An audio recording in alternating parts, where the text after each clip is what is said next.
ज्योति जलाते चलो, ज्ञान की गंगा बहाते चलो।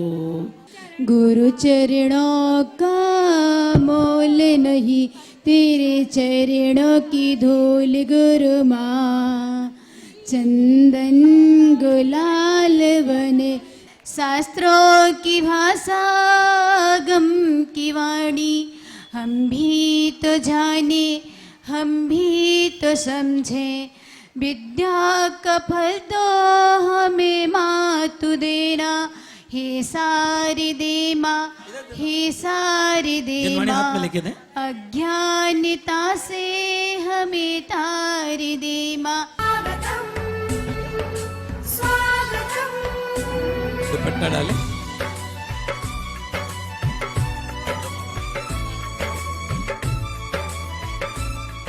आज कल पहले अध्याय का पाठ किया था, आज दूसरे अध्याय का पाठ करते हैं।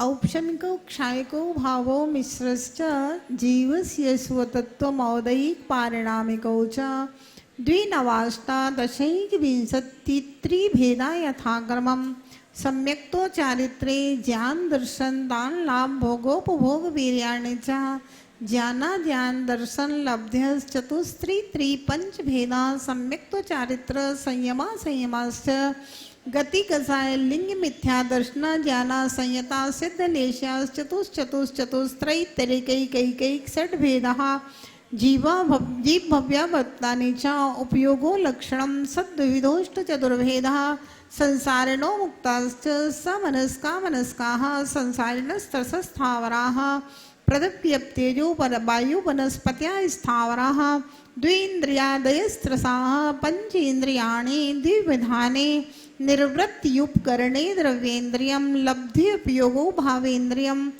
स्पर्शन रसना घ्राण चक्षु श्रोत्राणि स्पर्श रसगंध वर्ण शब्दास्तदर्था श्रुत मनेन्द्रियस्य वनस्पत्यन्तानामेकं क्रमी पिपीलिका भ्रमर मनुष्यादीनामेकैक वृद्धानि संजिना समनस्काः विग्रहगतौ कर्मयोगः अनुश्रेणी गतिः अविग्रहा जीवस्य विग्रहवती च संसारिणः प्राक् चतुर्भ्यः एक सम्या विग्रह एकं द्वौ त्रीन् वा नाहारकः सम्मूर्छन् गर्भोपपादा जन्म सचित्त शीत संवृताः सेतना मिश्राश्चैकसस्तद्योनयः जरायुजाण्डज पोतानां गर्भः देवनारकाणामुपपादः शेषाणां सम्मोर्छनम् औदारिक वैक्रियकारक तेजस कर्मणानि शरीराणि परम परम सूक्ष्मं प्रदिशतो संख्ये गुणं प्राक् तैजसान्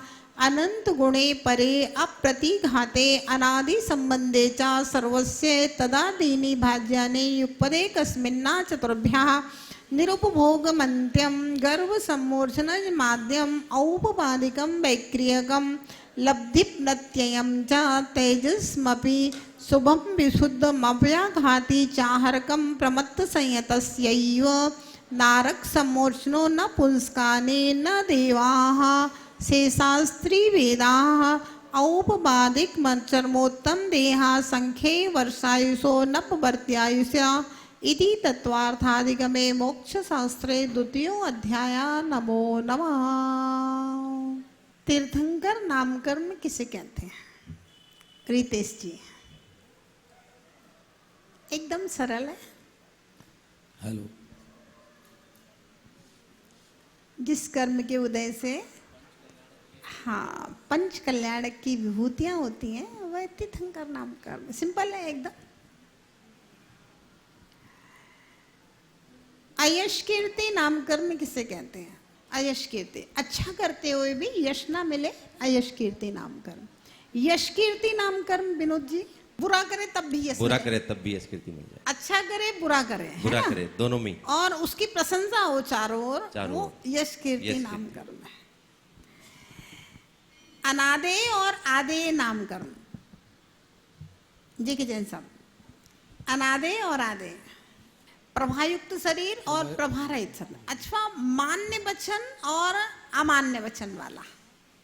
आदेय मतलब जिसकी बात को लोग माने सुने, आदर सम्मान का भाव रखें। अपनी बस और अनादेय मतलब जिसकी बात की कोई वैल्यू ही नहीं हो, कोई पूछे ही नहीं, तो अनादेय नामकरण। स्थिर और अस्थिर नामकरण, पर्याप्त और अपर्याप्त नामकरण, अपने घातक अंगोपांग हो, अपने द्वारा अपना घात करे, उपघात नामकरण। पर के घातक अंगोपांग हो या पर के द्वारा घाता जाए वह परघात। दूसरा हमें मारे परघात नामकरण, और हमारे अंगोपांग ऐसे हम दूसरों को मारे परघात नामकरण। दोनों में परघात और उपघात चलता है। शुभ और अशुभ नामकरण, हाँ, सुंदर शरीर के अंगोपांग हो शुभ और सुंदर ना हो अशुभ नामकरण। सुस्वर और दुस्वर, दूसरे लोग हमसे प्रीति करें सुभग, दूसरे लोग हमसे प्रीति ना करें दुर्भग नामकरण। एक इंद्रिय का कारण स्थावर और दो इंद्रिय से पंचेंद्रिय त्रस, सीधा सीधा है। प्रत्येक और साधारण, एक शरीर का एक स्वामी प्रत्येक शरीर, और एक शरीर के अनेक स्वामी स्थावर, है ना, साधारण, ठीक है। तो इस प्रकार से प्रतिपक्षी कर्मों सहित नामकर्म को हमने देखा। आगे हम लोग उच्चैर नीचैश्च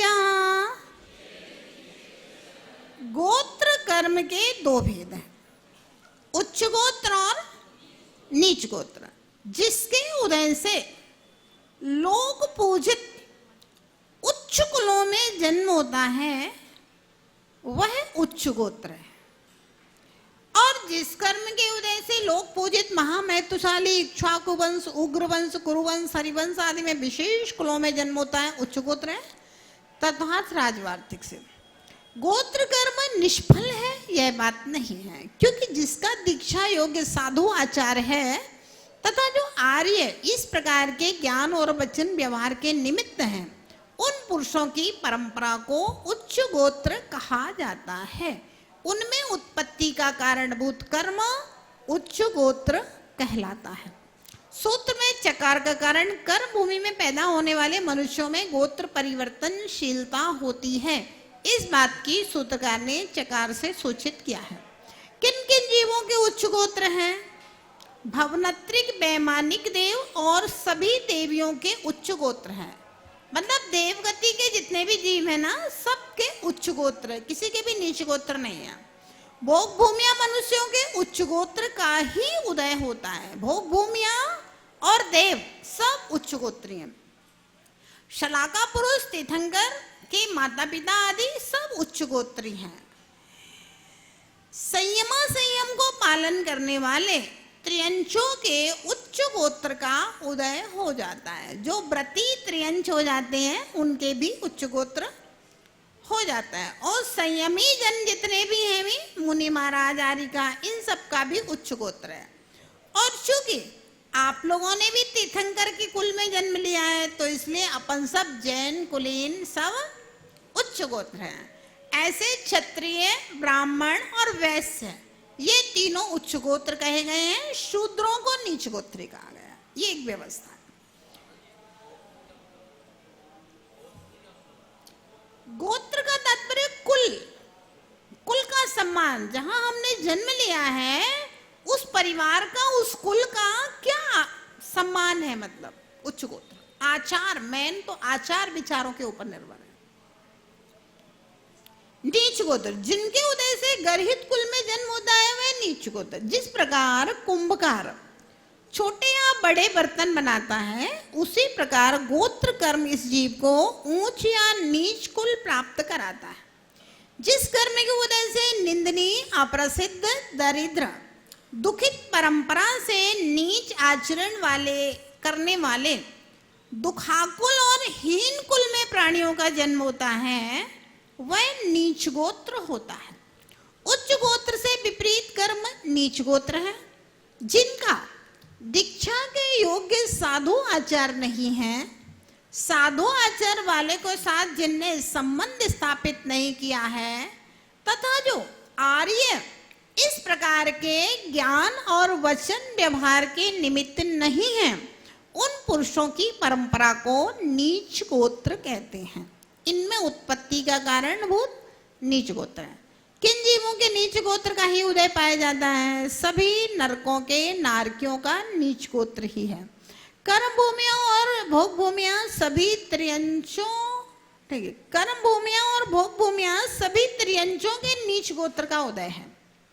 एक इंद्रिय से चतुरिंद्रिय तक जीवों के नीच गोत्र का ही उदय है।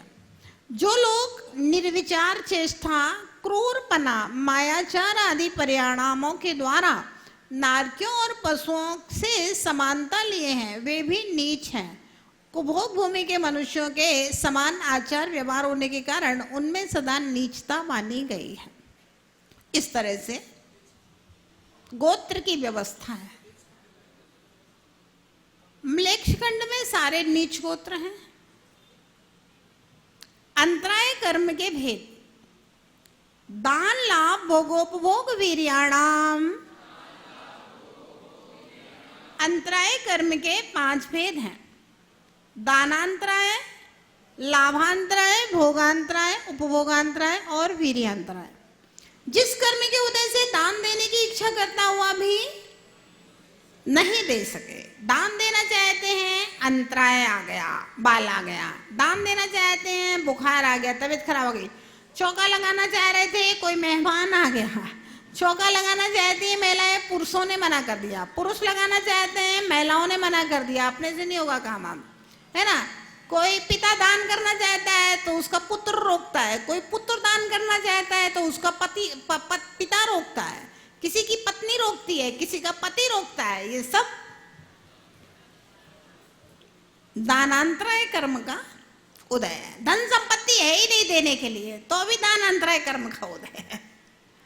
देने के लिए है ही नहीं तो कहां से दोगे? अंतराय कर्म का उदय आप दे ही नहीं सकते। दानांतराय कर्म।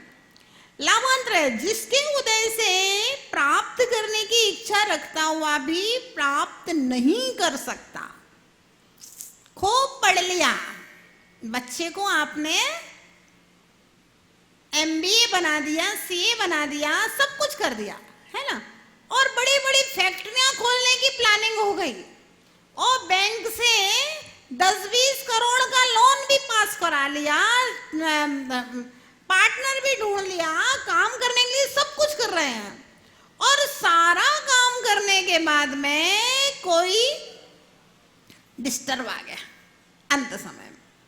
अक्सर ऐसा होता है जब 2 लोग मिलकर के काम करते हैं, 4 लोग मिलकर के काम करते हैं, तो जब काम की योजना होती है तब चारों लोग उसमें समर्पित हो जाते हैं।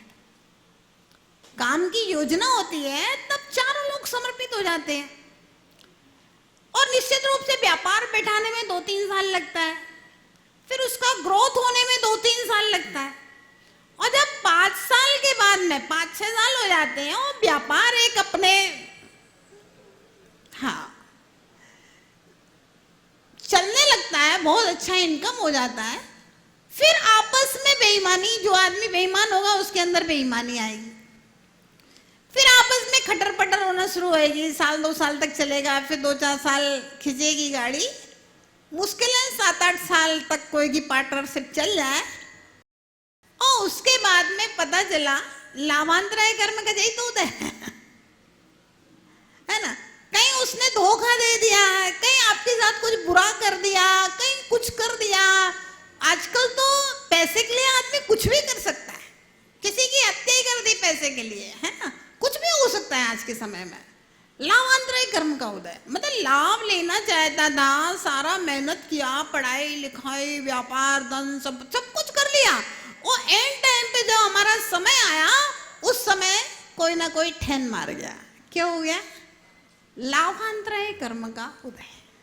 लाभांतराय कर्म का उदय होगा भैया, व्यापार बदलते रहना, सुबह 6 बजे से चले जाना, 4 बजे से चले जाना, तुम तो उठ के रात में 12 बजे तक काम करना, लेकिन उसके बाद में कोई ना कोई डिस्टर्ब हो जाएगा। तू कमा करके ला रहा था और रास्ते में ही लुटेरे ने ले लिया, रास्ते में लूट लिया। लाभांतराय कर्म का क्षयोपशम के बिना धन संपत्ति की वृद्धि किंचित भी संभव नहीं है, आप कितना भी पुरुषार्थ कर लेना। जब अंतरंग में लाभांतराय कर्म का क्षयोपशम होगा तब तुम्हारा पुरुषार्थ सफलता को प्राप्त होगा। लाभांतराय कर्म, व्यापार के लिए लाभांतराय कर्म। भोगांतराय, जिसके उदय से भोगने की इच्छा रखता हुआ भी भोग नहीं सकता, है ना। बहुत धन संपत्ति है, खाने की बड़ी इच्छा है, 56 प्रकार के व्यंजन बने हुए हैं, अब डायबिटीज है, अब मिठाई खा ही नहीं सकता, कोलेस्ट्रॉल बढ़ गया, उसको तो रोज हलवा पूड़ी खाने की आदत थी, रोज जलेबी समोसे खाने की, कचौड़ियां खाने की आदत थी, अब कोलेस्ट्रॉल बढ़ गया, धन संपत्ति भी है, कमी भी नहीं है। लाभांतराय कर्म का जो उपशम है, सब चीज है, लेकिन भोगांतराय कर्म का जो उपशम नहीं है, तो भैया वो खा नहीं पाएगा, भोग नहीं सकता किसी भी कीमत पे। रखी है चीज तो भी नहीं खा सकता, डॉक्टर ने मना कर दिया है, नमक भी नहीं खाना, नमक के बिना हो, शक्कर के बिना हो, घी के बिना, कौन चीज में स्वाद आने वाला। भोगांतराय कर्म। उपभोगांतराय कर्म, जिस कर्म के उदय से उपभोग करने की इच्छा करते हुए भी उपभोग नहीं करना पड़ सकता। अब आपने बहुत बड़े बिल्डिंग बनाई थी, किराएदार रख दिए, अब वो किराएदार ना तो किराया देते हैं और ना आपका घर खाली करते हैं। उपभोगांतराय कर्म का उदय। अच्छा, जब अपने कर्म का उदय होता है तभी उल्टे सीधे लोगों से पाला पड़ता है, आदमी बीत जाता है, बड़ा मुश्किल है। आजकल ना कोई को पैसा दे सकते हो, पैसा दे दिया, अब आप मांग रहे हो, ना तो ब्याज दे रहा है ना पैसा दे रहा है, ज्यादा मांगोगे तो मरने मारने की धमकियां। आज बड़े शहरों में तो सबसे ज्यादा होता है, सब छोटे शहर में तो फिर भी सब एक दूसरे से मिले जुले रहते हैं, उतना सब नहीं होता है, लेकिन बड़े शहरों में तो अगर आपने किसी से पैसे दे दिए, ना वो ब्याज देगा ना पैसा देगा, और ज्यादा मांगोगे तो मरने मारने की धमकियों पे सामने आ जाएगा। मतलब उपभोगांतराय कर्म का उदय। जिस पैसे को आप उपभोग कर सकते थे, दुनिया भर का सामान उससे भोग सामग्री ले सकते थे, आज लोग वहां आते हैं, बोले माता जी मेरे 5 करोड़ रुपए उधर फंसे हुए हैं, 2 करोड़ रुपए उधर फंसे हुए हैं, वो दे ही नहीं रहा है।